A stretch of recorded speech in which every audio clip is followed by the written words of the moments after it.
the consultation document runs to over 400 pages, and there are 60 plus documents of evidence that are and that list is growing, not daily quite. So NCAF's land use working group is busily scrutinising all those documents. So I'd like to publicly thank Dave Cockle, who's here in the Enfield Society, and also Matt Byrne and Carol Fisk from Better Homes for Enfield and Enfield RaodWatch, respectively, the two of whom are going to speak to you now about their discoveries, their most recent discoveries about the local plan and what that might mean. And thank you. They've worked immensely hard, and it's a painstaking piece of work. Thank you. Enfield RaodWatch is a campaign group. We started out 6-7 years ago, and we got our name because back then we were trying to preserve a particular piece of greenbelt on Enfield Road. Pretty soon after that, we realised that a lot of the greenbelt was under threat. So since then, we've been campaigning to save all of Enfield's greenbelt. We're stuck with the name. I have to explain it every time. So the local plan is about all sorts of things. And as Vicky was saying, it's very dense, full of jargon, full of contradictions, full of errors and omissions. What I've been asked to talk about specifically is the use of the London National Park City name, brand, organisation, mission throughout the local plan. The plan proposes to take about 10% of the greenbelt for housing and other purposes. As Matt will explain, I think, a bit later, that isn't necessary. It's something the council have decided to do for whatever reason. And one of the justifications they're using for taking all that greenbelt is that up around Cruise Hill, where they're doing the Chase restoration, where they're planting a lot of trees, they're talking about that as part of the London National Park City, and that they're going to improve that so much that it sort of validates taking the green belt that they are taking. This was flagged up to us, and so I called the London National Park City and said, are you aware that the Enfield Council are using your mission, your goals, to justify taking greenbelt? And no, they weren't. So I think we're up to at least 58 mentions now of London National Park City throughout all the documents. So this is some examples of how it's thrown into the strategic policy. In fact, they have one policy that is specifically London National Park City, and they hadn't spoken to the foundation at all, discussed it with them. This one shows the areas that are targeted for development, the brown areas that you can see.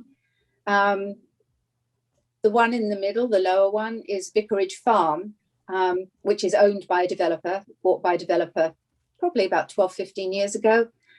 Used to be, I remember it being productive farmland, but has been allowed to go fallow. It's actually a beautiful area. It has a footpath running through it that's used by lots of people for lots of different things. It's been cited as a landscape of character, and it is the last remaining piece, really, of the historic Enfield Chase. And the Chase is what gives so many roads, station, Chase Green, etc. its names. It's really an important part of Enfield's history. And they propose to put 6,000. Society is also under the gun. They are using these terms that make my blood boil. They call Chase Park a deeply green development, which it's not. They call what they're going to do with Cruise Hill a gateway settlement to the London National Park City, again using London National Park City as a rationale. That will be in ultimately 7,500 homes all the way up to the M25, and it does include Cruise Hill Golf Course. So it's just shocking what they're planning to do. There are also sites up by Junction 24. There are sites in Hadley Wood. Most of the sites are in the historic Enfield Chase. There are also a couple of sites in the east of the borough. And we maintain that none of them should be built on, that there are alternatives. So after we spoke to the London National Park City, they sent a very stern letter to the council to Councillor Caliscan, copied to all of the councillors, copied to the senior officers, copied to some civic organisations, and we were allowed to release that to the press. As it says, it misappropriates and misrepresents the London National Park City and its status. They have asked the council to rectify the local plan and take out references, to have a meeting with them to discuss what the London National Park City is actually about. In fact, the whole of Enfield is in the London National Park City. It isn't like one part of it. The whole of the city, London, is in the London National Park City. And it definitely isn't about improving one bit so you can take Greenbelt out of another. So this letter went, as you can see, on the 14th of July, and the council has not yet responded. James Cracknell with Dispatch did manage to get a response from the council, which is pretty shocking in the way, I mean, it's almost trying to influence the consultation. It's trying to scare people because none of this is true. And this response in itself then drew another response from CPRE London. Matt's going to talk about that in a minute.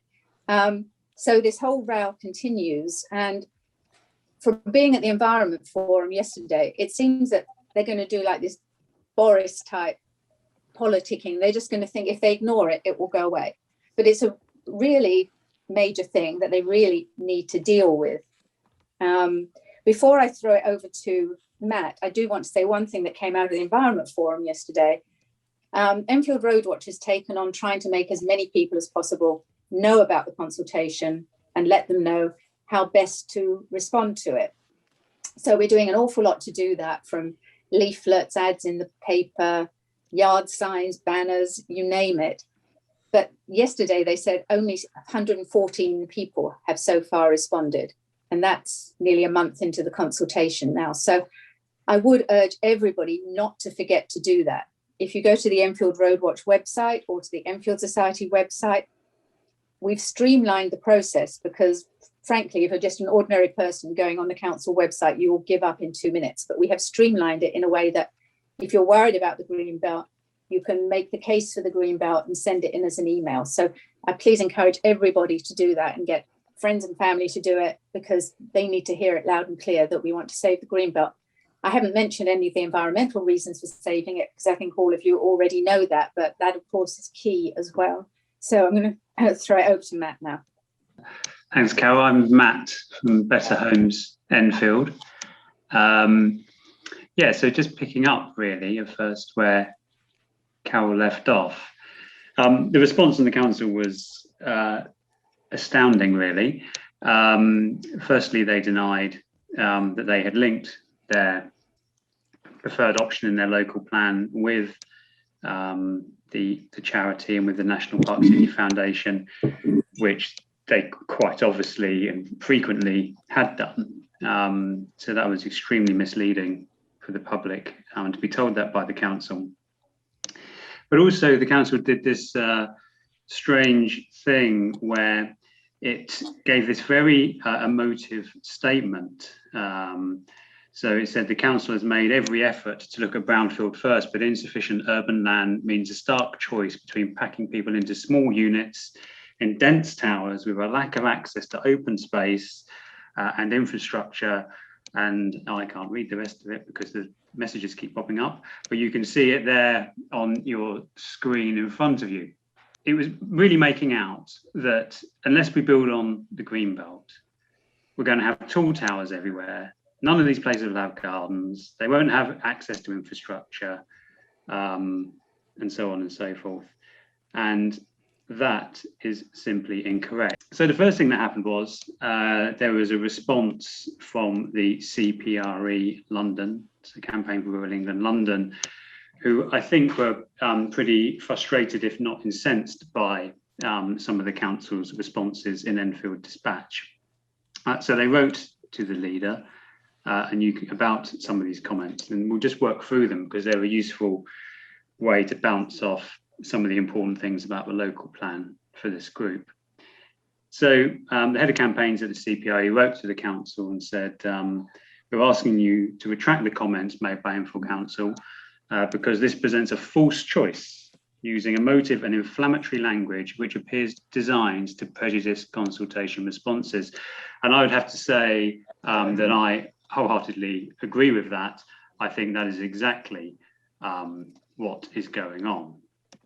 The reality is that there is no stark choice between building on the greenbelt and having tall tower blocks.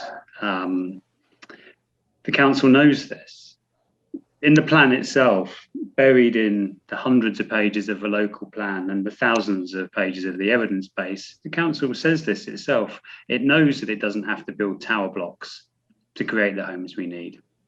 It talks about the benefits of viable alternatives, things like mansion blocks and masonettes or double stacked masonettes, which it said can deliver the same quantities of housing and as tower blocks and have other benefits. So why they're talking about it's either the greenbelt or tower blocks is anyone's guess, but it is certainly incredibly misleading. The other thing is that they seem to be suggesting that there's not enough brownfield land in Enfield to build the homes that we need. Well, that is really not the case. And we know this for all sorts of reasons. So the council is saying we need to build 25,000 homes over the next 20 years. And I think it's first pointing out that the local plan itself identifies enough viable brownfield sites to build around 24,000 homes. So we're nearly there within the plan itself. Now, what's happening is the council says some of those won't get built out for whatever reason. But we would rather see them focus on getting those homes delivered rather than on just saying, oh, well, there you go, we can't deliver those, let's build on the greenbelt. In addition to this, the council has sort of identified a load of brownfield sites, and it's kind of underestimated the number of homes that a lot of those sites could actually deliver. And when I say underestimate, I'm not talking about, building to very high densities as they might suggest. I'm really talking about,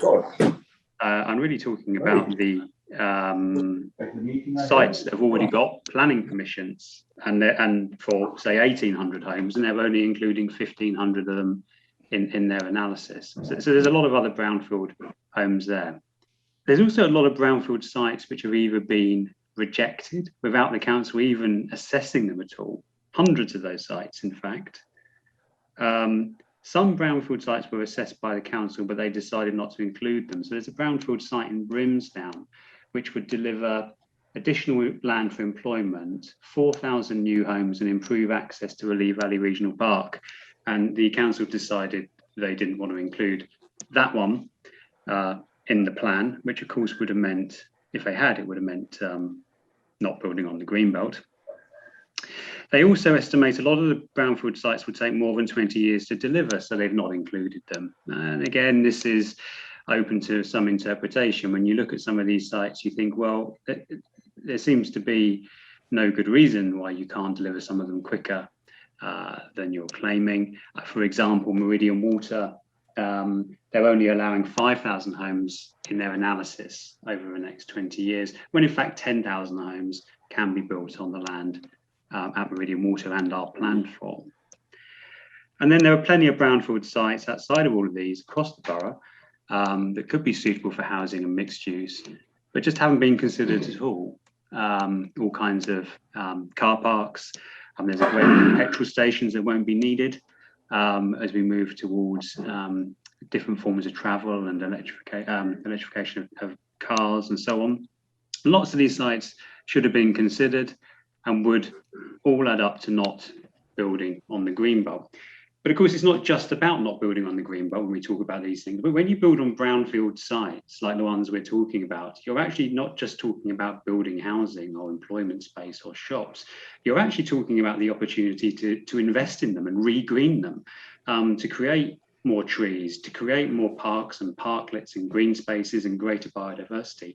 And in fact, that's exactly what the National Park City Foundation is all about. It's not about, no wonder they were so upset about the idea of taking away the greenbelt, because what they're all about is creating green spaces in the city, in brownfield areas. It's exactly the opposite of what the council is suggesting. So another thing it claimed, just to move on quickly, is that greenbelt developments will deliver the affordable housing we need. This is nonsense. I'm sorry, it's complete nonsense. The evidence shows otherwise. The council seems to think that 50% of the homes built on greenbelt land will be affordable. There's just absolutely no evidence that will actually happen in reality. To give you an idea, the CPRE did a large study looking at greenbelt sites that had been developed, and found that the level of affordable housing being delivered was around 10%, not 50%. So 1 in 10 homes were affordable housing. So the great many of them on greenbelt sites are really not affordable to local people, won't be affordable to the people of Enfield, and really won't solve the housing problems we have. You can see that in Trent Park, for example, but that's just 20% affordable housing, and that's all shared ownership, so not really solving the problems we have. So there is enough brownfield land. And so building on the, I thought I was being barracked by somebody then, disagreeing, it doesn't deliver the greenbelt affordable housing. And also, if we don't redevelop these brownfield sites, we're not going to get the kind of the greening that we need within our city. So that's what we need. We need more trees to help control things like the heat island effect and so on, and to help put in measures to control flooding. It's important that we develop as many of these brownfield sites as possible. So we have to do it.